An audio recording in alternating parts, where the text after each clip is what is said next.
అందరికీ నమస్కారం అండి. ఇప్పుడు చెప్పబోయే కథ పేరు నీ ప్రేమ కోసమే వేచి చూస్తా. ఈ కథని రచించిన వారు రెడ్డి గారు. ఇక కథలోకి వెళ్ళిపోతే, వేదమంత్రాల సాక్షిగా, పంచభూతాల సాక్షిగా, బంధువుల అందరి సమక్షంలో సిగ్గుపడుతూ తలదించుకుని ఉన్న అక్షర మెడలో, తనకి ఇష్టం లేకుండానే తప్పని పరిస్థితుల్లో అసలు పెళ్లి కూతురిని చూడటం కూడా ఇష్టం లేక అయిష్టంగానే విశాల్ తాళి కడుతూ మూడో ముడి వేస్తుండగా తన మునివేళ్లు అక్షర మెడను తాకగానే ఆ వెచ్చని తాకిడిని తన ఒళ్ళంతా వేడెక్కింది అక్షరకు. ఇష్టం లేకపోయినా విశాలికి కూడా ఆ అనుభూతి కొత్తగా, మాయలా అనిపించింది. అలా ఆలోచిస్తూనే మిగిలిన తంతులన్నీ పూర్తి చేశారు ఇద్దరు. కానీ ఒకరిని ఒకరు చూసుకోలేదు. ఇష్టం లేక విశాల్ అక్షరను చూడలేదు. భయంతో, సిగ్గుతో అక్షర విశాల్ని చూడలేదు. తర్వాత అప్పగింతలు పూర్తి చేసుకుని విశాల్తో కారులో కూర్చుని అత్తవారింటికి బయలుదేరింది అక్షర. కానీ విశాల్ మాత్రం అసలు కారులో కూర్చున్న తన భార్య వైపు చూడటానికి కూడా ఇష్టపడలేదు. తన పక్కనే కూర్చున్న అక్షర మాత్రం భయంగా చేతివేళ్లు నలుపుతూ కంగారు పడుతుంది.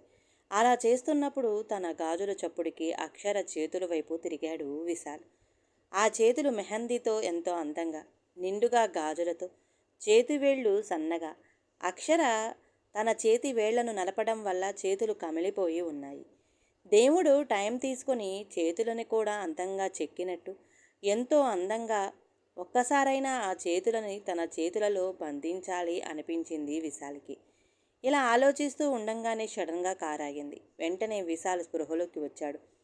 తేరుకున్న వెంటనే నేనేంటి ఇలా ఆలోచిస్తున్నాను, తప్పు కదా అనుకుంటూ కారు దిగి వెళ్ళి గుమ్మంలో నిలిచి ఉన్నారు. ఇంతలో గుమ్మానికి అడ్డంగా వచ్చి నిలుచుంది వందన.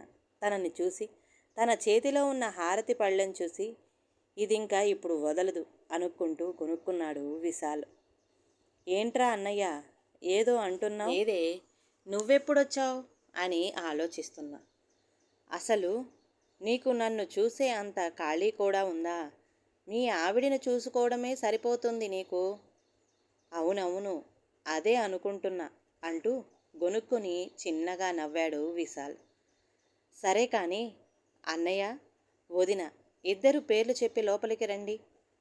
అదేంటే పిచ్చిదానా, నీకు తెలియదా? దానికోసం ఇక్కడే ఆపేయాలా ఏంటి అంటూ తల మీద ఒక్కటిచ్చాడు విశాల్.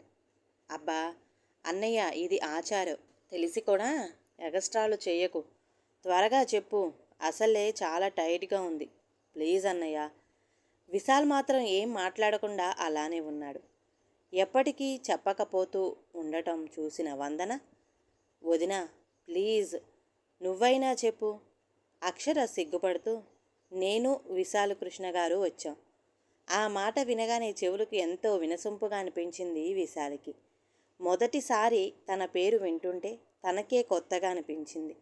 అంతే, వెంటనే అక్షర వైపు తిరిగాడు. పెళ్లి పట్టు చీరతో, ఒళ్ళంతా నగలతో, తలపై జీలకర్ర బెల్లం, నుదుటిపై బాసికం, పాపిట్లో సింధూరం, కళ్యాణ తిలకం, బుగ్గన దిష్టి చుక్క, మెడలో పచ్చగా తను కట్టిన పసుపు తాడు, నల్ల పూసలు, చేతులు నిండుగా గోరింటాకు గాజులు, కాళ్లకు పారాణి మెట్టెలు. ఇదంతా కాదు అన్నట్టు పాల సముద్రంలో మునిగి పైకి తేలినట్టు తెల్లని కాంతిలా మెరిసే శరీరం, తామరాకు లాంటి కళ్ళు, అందమైన ముక్కు, గులాబీ రేకులు లాంటి పెదాలు, దానికి తగ్గట్టుగా ఎంతో అందమైన నవ్వు. ఆ నవ్వు కోసం ఏమైనా చెయ్యొచ్చు అనిపించేలా ఉంది. ఆ మొహం చందమామలా మెరిసిపోతుంది. ఎంతసేపైనా అలానే చూస్తూ గడిపేయొచ్చు అనిపించేలా ఉంది. తను సిగ్గుపడటం కూడా ఎంతో ముద్దుగా ఉంది. ఇదంతా అలానే చూస్తూ ఉండిపోయాడు విశాల్. ఇంతలో విశాల్ భుజాన్ని తడుతూ, ఒరే అన్నయ్య ప్లీజ్ రా, వదినని చూసింది చాలు, త్వరగా పేరు చెప్పు. విశాల్ వెంటనే తేరుకొని తనని తాను తమాయించుకుని, నేనేంటి ఇలా అయిపోయాను, ఎంత అందంగా ఉంటే మాత్రం ఇలా అయిపోవాలా ఏంటి అని అనుకుంటాడు విశాల్. నేను అక్షర వచ్చాం. సరే బతికించావు, రా బాబు. ఎంతసేపటికి చెప్పకపోతే వదిన పేరు తెలియదేమో అనుకున్నా. అక్కడి నుండి హారతి తీసుకొని ఎవరి రూమ్లోకి వాళ్ళు వెళ్ళిపోయారు. మళ్ళీ ఫ్రెష్ అయ్యి రెడీ అయ్యి సాయంత్రం వ్రతం చేయటానికి మళ్ళీ ఒకరి పక్కన ఒకరు కూర్చున్నారు. విశాల్కి మాత్రం అలా పూజ జరుగుతూ ఉంటే చాలా బోరు కొట్టి నిద్ర వచ్చేసింది. అలా విసుక్కుంటూనే పక్కకి తిరిగాడు. అక్షర మాత్రం ఎంతో శ్రద్ధగా ధ్యానంగా పూజ చేస్తుంది. అంతే, విశాల్ మళ్ళీ అలానే చూస్తూ ఉండిపోయాడు. మళ్ళీ పంతులు గారు పిలిచే వరకు ఈ లోకంలోకి రాలేదు. వ్రతం పూర్తి చేసుకొని మళ్ళీ ఎవరి రూమ్లోకి వాళ్ళు వెళ్ళిపోయారు. కాసేపటికి వందన, ఇంకొంతమంది ఆడవాళ్ళు అక్షరను తయారు చేసి పాల గ్లాసు చేతికి ఇచ్చి రూమ్లోకి పంపించి తలుపు వేశారు. గది అంతా చీకటిగా ఉంది. అన్ని రకాల పువ్వుల కలిపి వాసనతో మొత్తెక్కిస్తున్నాయి. అక్షర్కి ఏం చెయ్యాలో అర్థం కాక అలానే నిలుచుని ఉంది. సడన్గా లైట్ ఆన్ అవ్వడంతో ఎదురుగా చూసింది. అక్కడ బెడ్పై కూర్చుని పువ్వులను నలుపుతూ మొహం విసుగ్గా పెట్టుకొని ఎంతో అందంగా పట్టుపంచా పైజమాతో నిండు చంద్రుడి లాంటి మొహం, అందమైన కళ్ళు, ముక్కు, పెదాలు, నుదుటిపై కళ్యాణ తిలకం, బుగ్గపై చుక్క, బుగ్గలు మాత్రం వెంటనే ముద్దు పెట్టుకోవాలి అనిపించేటంత స్టైలిష్గా గెడ్డంతో బుగ్గ చొట్టపడుతూ ఉన్నాయి. అలా విశాల్ని చూస్తూనే మంత్రముగ్ధురాలయ్యి అక్కడే నిలబడి చూస్తుంది అక్షర. తనని గమనించిన విశాల్, వచ్చారా, రండి, మీకోసమే ఎదురు చూస్తున్నా, వచ్చి కూర్చోండి అన్నాడు. ఆ మాటకి తేరుకొని సిగ్గుపడుతూ వెళ్ళి విశాల్కి కొంచెం దూరంగా పక్కన కూర్చుంది. విశాల్ వెంటనే తన చేతిలో ఉన్న పాల గ్లాస్ తీసుకొని పక్కన పెట్టి, అక్షర గారు, నాకు ఈ పెళ్ళి ఇష్టం లేదు. నేను వేరే అమ్మాయిని ప్రేమించాను. అసలు నా ప్రమేయం లేకుండా పెళ్ళి ఫిక్స్ చేసి నేను బిజినెస్ ట్రిప్ నుండి ఇంటికి తిరిగి వచ్చేసరికి వెంటనే పెళ్లి చేశారు. ఇంట్లో వాళ్ళు ఎవరు నేను చెప్పేది వినే ప్రయత్నం కూడా చేయలేదు అసలు అంటూ బాధగా చెప్పాడు. ఇదంతా వింటూ ఉండంగానే అక్షరకు తన గుండె బద్దలైనట్టు, ఎవరో తన గుండెను చిత్రవద చేస్తున్నట్టు ఒక్క క్షణం నరకంలా అనిపించింది. అంతే, వెంటనే కళ్ళ నిండా నీళ్లు అలుముకున్నాయి. ఇది గమనించిన విశాల్కి తనేదో తప్పు చేస్తున్నట్టు, అక్షరని అలా చూడగానే గుండెల్లో ఒకసారి 1000 బాణాలు గుచ్చుకున్నట్టు అనిపించింది. అక్షర అలా ఏడవటం ఎందుకో విశాల్కి అస్సలు నచ్చలేదు. వెంటనే అక్షరను కుడి చెయ్యి తన చేతిలోకి తీసుకొని, సారీ అక్షర గారు, నన్ను క్షమించండి. మనసులో ఒక అమ్మాయిని పెట్టుకుని మీకు దగ్గరై ఇద్దరికీ అన్యాయం చేయలేను. మీరు అలా ఏడవకండి. అసలు స్వప్న ఎక్కడుందో ఏమైందో తెలుసుంటే ఈ పెళ్ళి జరగకముందే ఇక్కడి నుండి నేను వెళ్ళిపోయేవాడిని. మీకు ఇంత బాధ ఉండేది కాదు అంటూ అక్షర కళ్ళు తన చేతి వేళ్లతో తుడుస్తూ, అక్షర కళ్ళు ఎర్ర చింతనిప్పుల్లా అవ్వడం చూసి విశాల్ మనసు చాలా భారంగా అయిపోయింది. వెంటనే తనని గుండెలకు హత్తుకొని తనని ఓదార్చాలి అనిపించి తలదించుకున్న అక్షర చుట్టూ చెయ్యి వెయ్యబోయాడు. వెంటనే బుద్ధి, వద్దు, తప్పు అంటూ తమాయించింది. టక్కున అక్కడి నుండి లేచి, మీరు ఏం బాధపడొద్దు. మీకు నాకన్నా మంచివాడు భర్తగా దొరుకుతాడు. ఆ బాధ్యత నాది అంటూ అక్షర వైపు తిరిగాడు. అక్షర మాత్రం ఉలుకు పలుకు లేకుండా అలానే కూర్చొని కొయ్యబారిపోయి తననే చూస్తుంది. అప్పుడు విశాల్, అక్షర గారు అంటూ తన మొహంపై చేతులు ఆడించడంతో కొంచెం నిబ్బరపడి వెనక బెడ్ మీద దిండు దుప్పటి తీసుకుని ఎదురుగా ఉన్న సోఫా దగ్గరికి వెళ్ళింది. జరిగేది అంతా చూస్తున్న విశాల్కి ఏం అర్థం కాలేదు. ఏంటండి, ఏం చేస్తున్నారు మీరు? నిద్రపోదామని. మరి అక్కడికి ఎందుకు వెళ్ళారు? ఇక్కడ బెడ్ ఉండంగా మరి మీరెక్కడ నిద్రపోతారు? అదేంటి, ఇక్కడ ఇంత పెద్ద బెడ్ ఉందిగా, ఇద్దరం ఇక్కడే నిద్రపోవచ్చు. ఏం కాదు, ఈ విషయంలో నన్ను మీరు పూర్తిగా నమ్మొచ్చు అని అంటాడు విశాల్. వద్దండి, నా సరిహద్దు నాకు తెలిసాక నేను మీకు దగ్గరగా ఉండి నన్ను నేనే బాధ పెట్టుకోలేను. నన్ను క్షమించండి. గుడ్ నైట్ అంటూనే పడుకొని దుప్పటి కప్పుకొని కళ్ళు మూసింది. ఇదంతా చూస్తున్న విశాల్కి మాత్రం చాలా బాధగా, తన గుండెను ఎవరో చేత్తో చిదిమేస్తున్నట్టు చాలా నొప్పిగా అనిపించిన ఏం చెయ్యలేక వెళ్ళి తను నిద్రపోయాడు. తర్వాత రోజు ఉదయం చాలా మొత్తుగా అనిపిస్తున్న ముక్కుకి మాత్రం కమ్మటి కాఫీ వాసన వస్తుంది.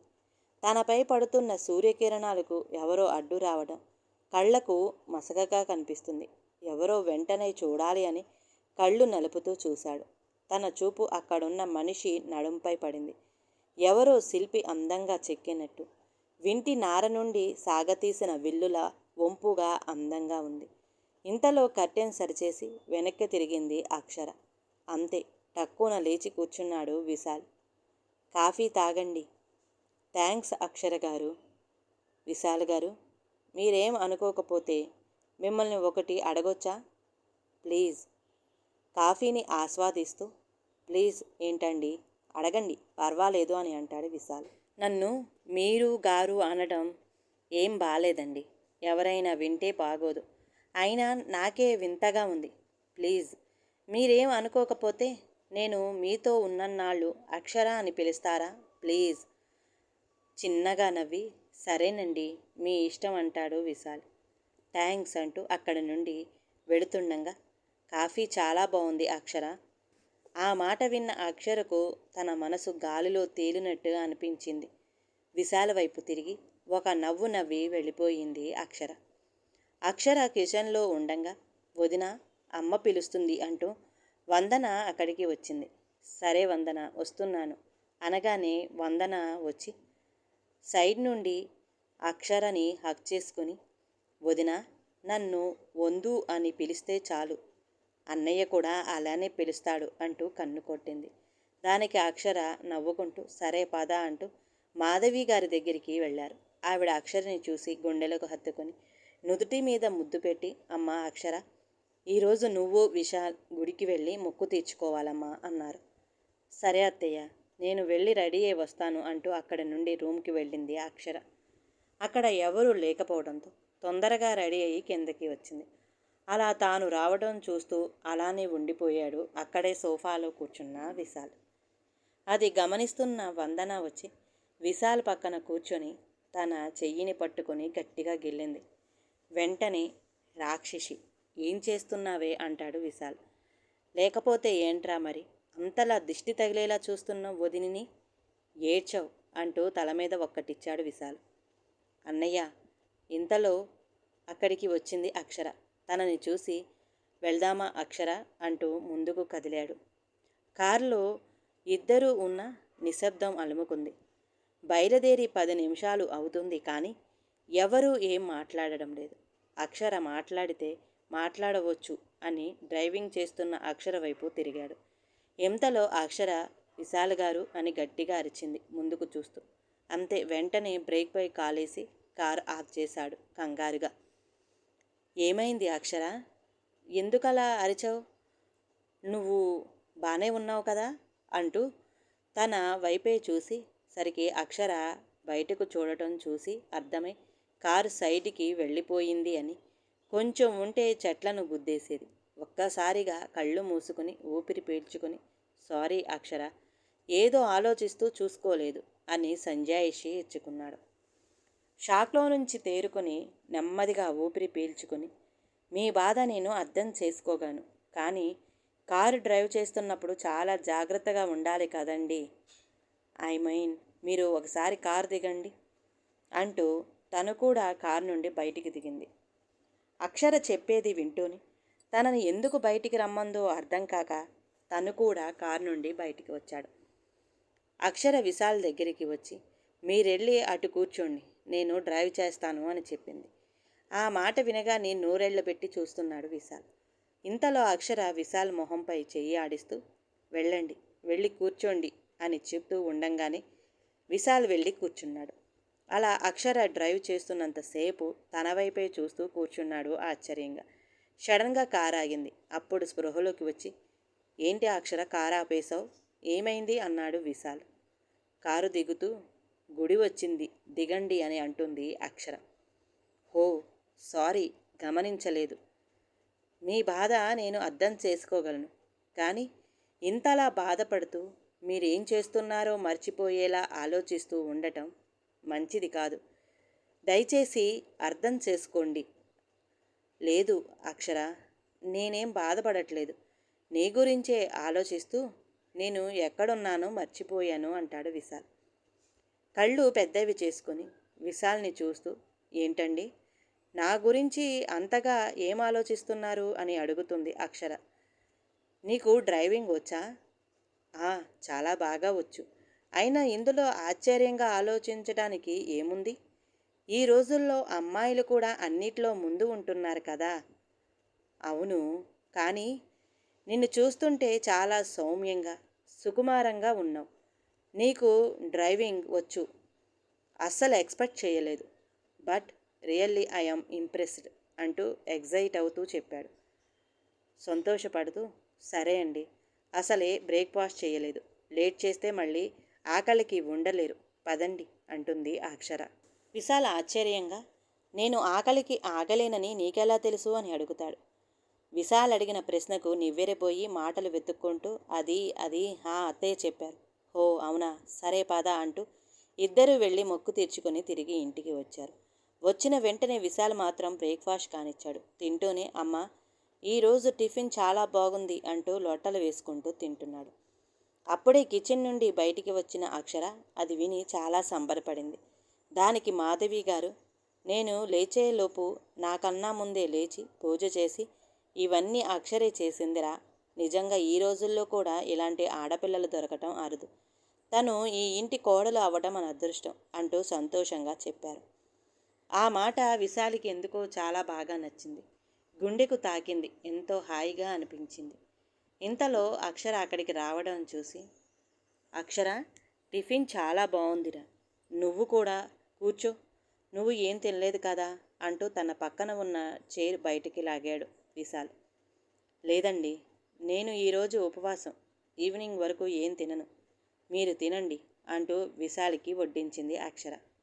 వాట్, మరి గుడి చుట్టూ అన్ని ప్రదక్షిణాలు ఎందుకు చేశావు? అయినా ఈవినింగ్ వరకు నువ్వు ఉండలేవు అక్షర, ప్లీజ్ నా మాట విను, కొంచెం తిను. అక్షర మురిసిపోతూ, నాకేం కాదు, మీరు టెన్షన్ పడకండి, ఇదంతా నా మొక్కులో భాగం, ఇది నేను తప్పకుండా పూర్తి చేయాలి. అంత పెద్దగా ఏం మొక్కుకున్నావు అక్షర అని అడుగుతారు విశాల్. దేవుడికి ఒకటి ఇమ్మని 5 ఏళ్లుగా అడుగుతున్నా, అది ఇప్పటికీ నా సొంతం చేశాడు ఆ దేవుడు. మరి అలాంటప్పుడు ఆయనకి మాట ఇచ్చిన మొక్కు కూడా తీర్చాలి కదండి. నీ ఇష్టం కానీ జాగ్రత్త అంటూనే ఎందుకో అక్షర వైపే అదో రకమైన అభిమానం, ఇష్టం, జాగ్రత్త ఏర్పడింది. అలా రోజంతా గడిచిపోయి మళ్ళీ డైనింగ్ టేబుల్ దగ్గర కనిపించింది అక్షర విశాల్కి.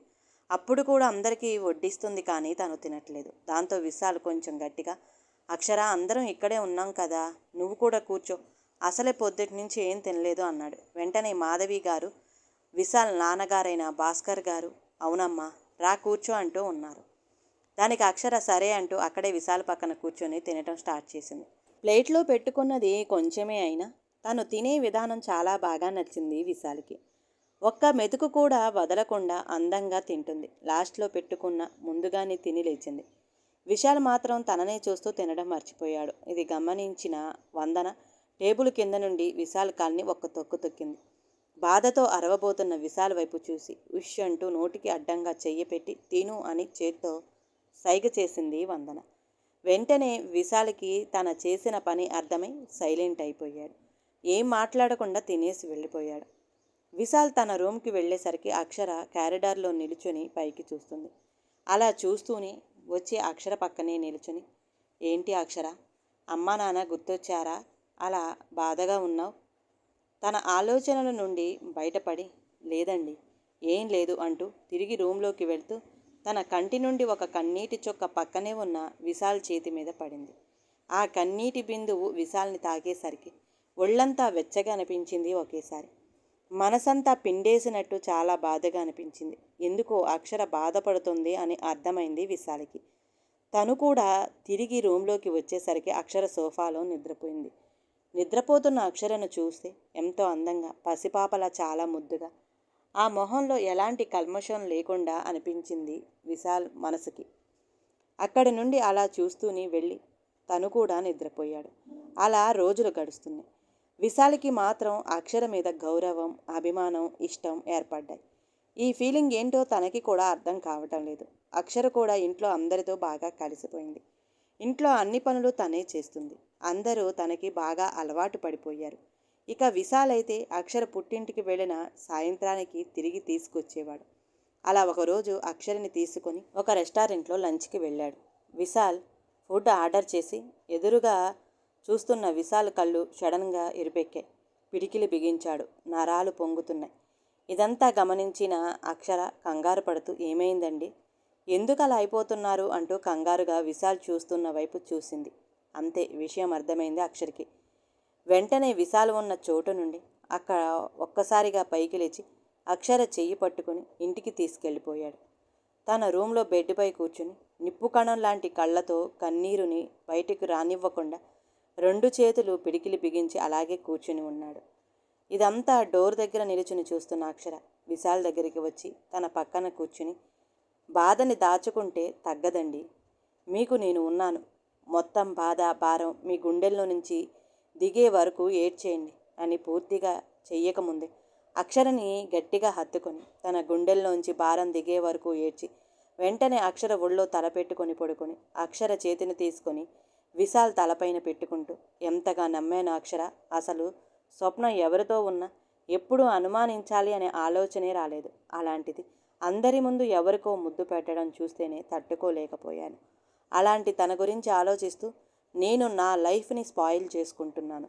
విశాల్ని తన ఒడిలోంచి పైకి లేపి కళ్ళు తుడిచి, ఇప్పుడే వస్తాను, ఇక్కడే ఉండండి అంటూ బయటికి వెళ్ళింది అక్షర. విశాల్కి మాత్రం ఏం అర్థం కాలేదు. అలానే చూస్తూ ఉండగా అక్షర ఒక ట్రైతో రూమ్లోకి వచ్చింది.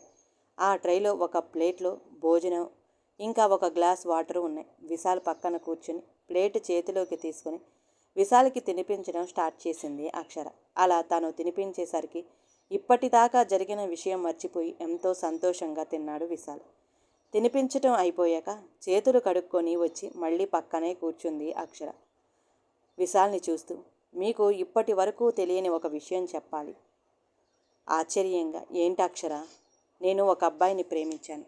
ఎంతగా అంటే తన కోసం జీవితాంతం ఎదురు చూసేంతగా, తన కోసమే నా గుండె కొట్టుకుంటుందేమో అనేంతగా, తను లేకపోతే ఇక నేను లేను ఏమో అనేంతగా. విశాల్ షాక్లో, వాట్? నేను తనని ఫస్ట్ టైం కాలేజీలో ఎవరినో ర్యాగింగ్ చేస్తున్న వాళ్ళ ఫ్రెండ్స్ని వద్దు అని వారించడం చూశాను. అంతే. చూసిన వెంటనే తెగ నచ్చేశాడు. ఎందుకు అనేది నాకు కూడా అర్థం కాలేదు. అలా తనపై ఇష్టం ప్రేమగా మారింది. తన వెనకే తనకు తెలియకుండా పిచ్చిదానిలా తను ఎక్కడికి వెళితే అక్కడికి తిరిగేదాన్ని. తనని ఇష్టంగా చూస్తూ ఉండిపోయేదాన్ని. అలా తన చదువు పూర్తయి వాళ్ళ నాన్నగారి కంపెనీ చూసుకోవడం మొదలుపెట్టాడు. నేను మాత్రం రోజు ఒక గండంలా గడుపుతూ రోజులు వెళ్ళదీస్తున్నా. ఎందుకంటే తను నా సీనియర్. చాలా కష్టపడి నా చదువు పూర్తి చేసి తన కంపెనీలోనే మార్కెటింగ్ హెడ్గా జాబ్ సంపాదించాను. నేను జాబ్ చేయటం మా డాడీకి ఇష్టం లేదు. ఆయన కంపెనీలు నేను చూసుకోవాలి అన్నదే ఆయన కోరిక. డాడీని ఎంతో బ్రతిమిలాడి ఒప్పించి జాబ్లో జాయిన్ అయ్యాను. నేను ఒక దాన్ని జాయిన్ అయినట్టు కూడా ఆ మహానుభావుడికి తెలియదు. ఎప్పుడూ తన పనిలో తను చాలా బిజీగా ఉండేవాడు.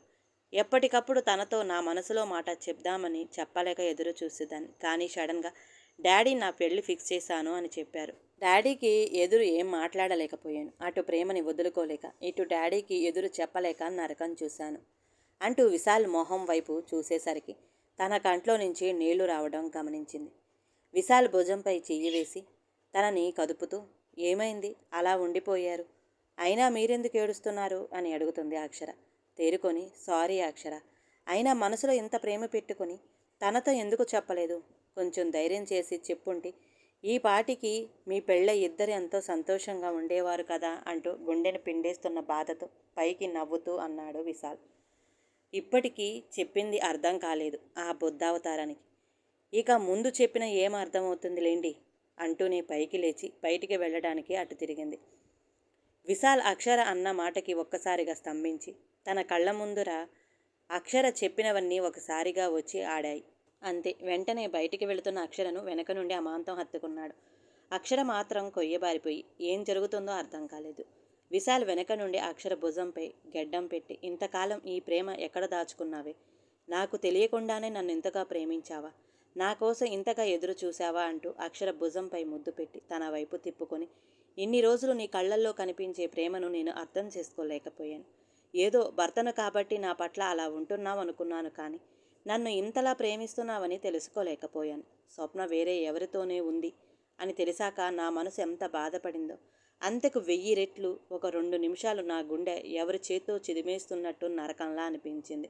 నువ్వు ఎవరినో ప్రేమిస్తున్నా అని చెప్పిన ఒక్క క్షణం వెంటనే అది నన్నే అని అర్థమైనప్పుడు అప్పుడే రెక్కలొచ్చిన పక్షిలా గాల్లో తేలిపోయాను. నన్ను క్షమించు బంగారం. నా మనసులో ఉన్నది నువ్వని తెలుసుకోవడానికి నాకు ఇంత టైం పట్టింది. ఈ మాటలు వింటున్న అక్షర గుండె బరువెక్కింది.